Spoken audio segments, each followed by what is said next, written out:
Good afternoon. So my name is Maribeth M. Gumutan, and today we'll be doing a physical examination for your ears, nose, and throat. So good afternoon, Mom. I am Maribeth M. Gumutan, a junior clerk from Cebu Doctors University.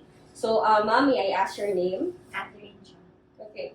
And then prior to proceeding with the procedure, so you need to make sure that your patient is sitting comfortably. So, Mom, are you sitting comfortably, Ra? Yes. Okay. And then also you obtain consent from the patient. Mom, is it okay if we proceed the procedure? Yes. So, and it is also important to explain each procedure to the patient and also remind the patient that she can always ask questions during in between the procedure, and she can also stop in between the procedure. And then after that, you give the summary of findings to your patient as well. So first, we will be doing the ear examination. So you first inspect the external ear of the patient. So first, you inspect for the auricle. So you take note of any visible or palpable masses or any lesions or any deformities. And you also pull back the auricle to inspect for any discharges from the external auditory canal. And also palpate the tragus, the pinna, and also the pre and post auricular areas of the patient. And then you take note if there are any tenderness around those areas. Go. So for the auricle, you take note for any visible or palpable masses or any lesions and deformities. And also you pull back for any discharges seen in the external auditory canal. So there's no presence of discharge. And you also palpate for the tragus, the pinna, and then the pre-auricular area, and also the post-auricular area for any tenderness. And then for the normal findings, there should be no visible palpable masses or any lesions or any deformities, and then also no tenderness and no discharge from the external auditory canal.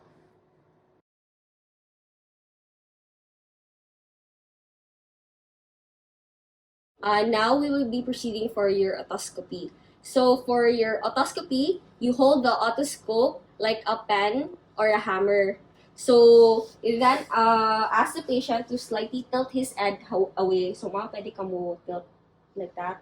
Okay. And then remember, when examining, remember to anchor a finger or your pinky finger against the patient's cheek. So this is to prevent the otoscope from being pushed further inside and also hurting the patient in case she suddenly moves.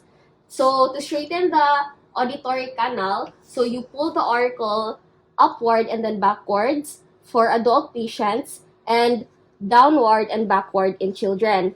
So, and then for the otoscope, you use the biggest speculum that can be inserted into the ear and gently pass the hairy part of the ear canal, and you inspect for the external auditory canal and the eardrum.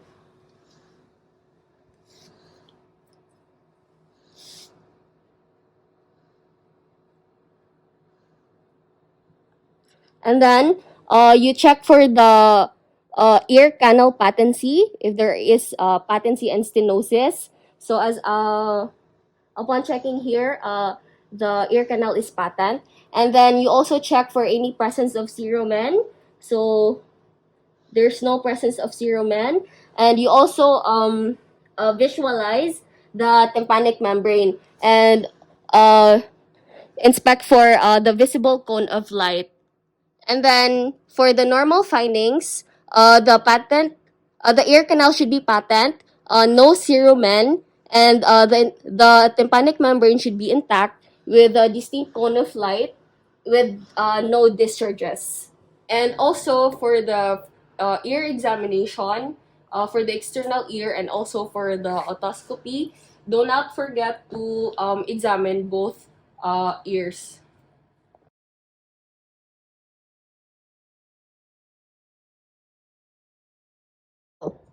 So now we'll be proceeding to the physical examination of the nose. So, but first, we do the positioning of the head mirror. So the head mirror should be opposite to the drop light.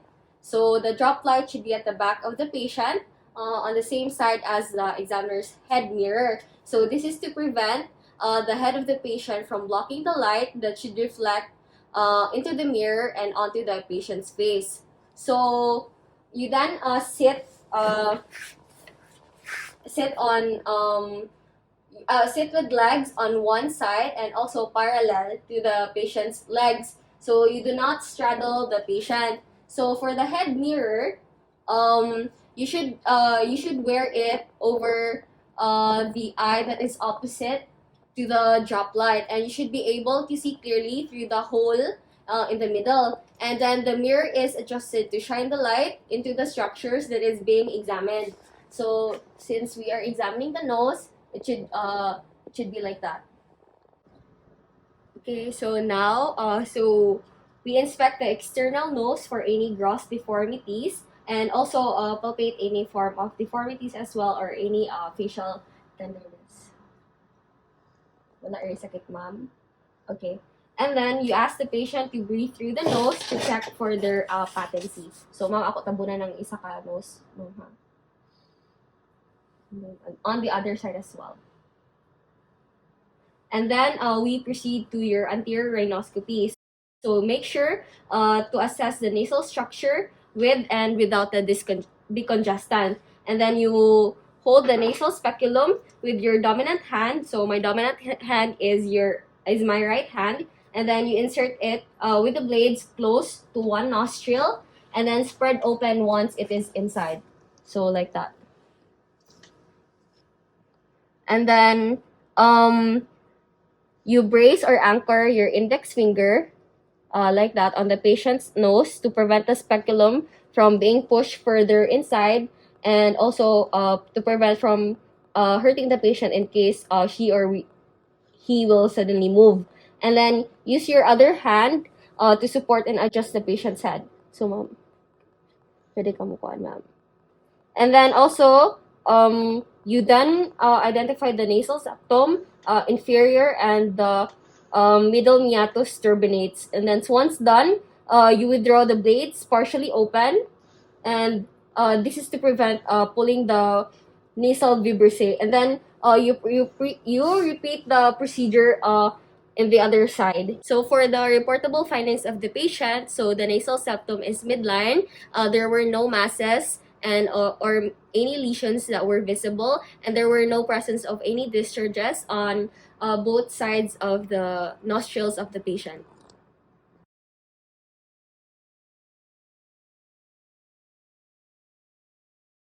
We proceed with the examining of the oral cavity.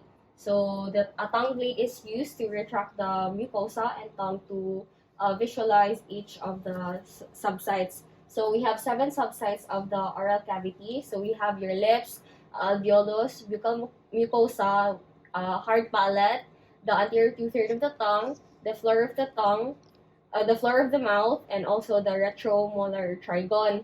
So you ask the patient to open his mouth. So ma'am, can you open your mouth as wide as you can? And then you inspect for each subsites while using the tongue depressor to retract the tongue mucosa.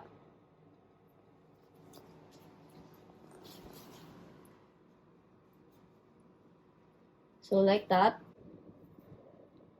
And then so you inspect for the lip, the alveolus, the buccal mucosa, the retromolar trigon, the hard palate. So ma'am, can you hangad like that? And then also the floor of the mouth, and then also the frenulum. And then also you check for any and also you check for the anterior 2/3 of the tongue.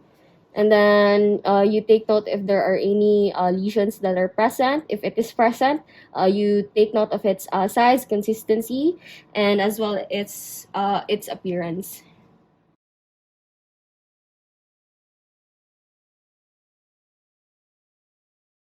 So now we'll be proceeding to the examination of the oropharynx. So you ask the patient to say ah in order to visualize the soft palate and further visualize the oropharynx. So ma'am, can you say ah?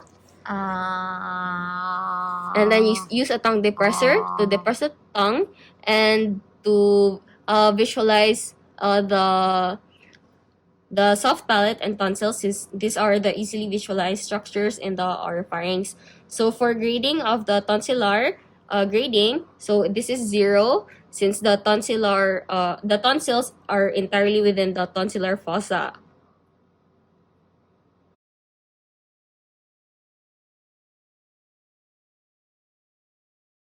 So now we will be proceeding with the posterior rhinoscopy. So this procedure is done by introducing a nasopharyngeal mirror into the oropharynx. So this is to visualize the naropharynx. So this procedure, your left hand is used to depress the patient's tongue, and then with your right hand, you then introduce the nasopharyngeal mirror. So this should be facing up over the tongue depressor and past the uvula to visualize the nasopharynx. So it is important to warm the mirror against the cheek to prevent it from fogging. And as much as possible, try not to touch the pharynx to avoid stimulating the gag reflex. And also, you ask the patient to normally breathe through their nose. So the structures that are usually observed are the vomer, the posterior and end of the turbinates, and also the eustachian tube openings.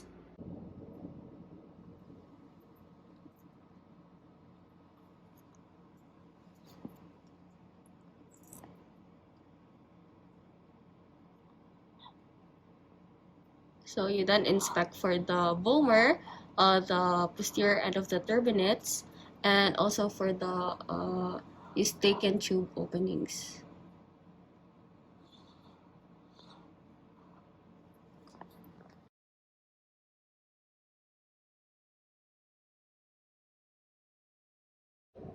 So now we proceed with the indirect laryngoscopy. So this procedure is done by introducing a laryngeal mirror into the patient's oropharynx to visualize the larynx and hypopharynx. So you ask the patient to lean forward with her neck slightly extended. So ma'am, pwede kang lean forward and pwede extend imong neck. Okay, like that. And then, so this is the sniffing position. And you then use your left hand with the tongue depressor. So, mom, can you say ah? And then